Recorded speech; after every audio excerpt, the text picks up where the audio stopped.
most daredevil group of daffy drivers to ever whirl their wheels in the Wacky Race. It roared onto Saturday morning television in 1968, a colourful, chaotic cartoon that felt like it ran for years, defining a unique production model and a creative vision that was almost something else entirely. In the late 1960s, the climate around Saturday morning TV was changing.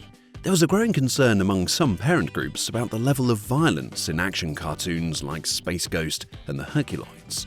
Hanna-Barbera, the animation giant behind many of those shows, read the room. A 1965 Blake Edwards comedy film, The Great Race, was an influential, globe-trotting slapstick adventure featuring a dastardly villain and a clean-cut hero. Hanna-Barbera's Wacky Races wasn't just a Hanna-Barbera cartoon. It was a co-production with a company called Heater Quigley. If you don't know where children's programming was facing increased scrutiny, a show that involved wagering, even for fun, was likely seen as a show for its game show origins. There isn't much solid evidence to support that a major controversy ever actually materialized. Still, the ghost of its game show past remained in the show's DNA and its dual production credit. Hanna-Barbera had a production model that favored quantity over longevity.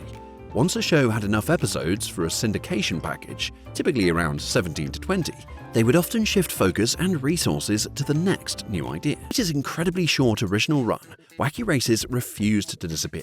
Through regular reruns in syndication, it reached a whole new audience of kids. The series also spawned comic books and merchandise that continued long after its cancellation. Its influence continues today, with the 2017 reboot series and other reimaginings attempting to recapture that original magic. The ultimate. Let me know your thoughts in the comments below, and thanks for watching.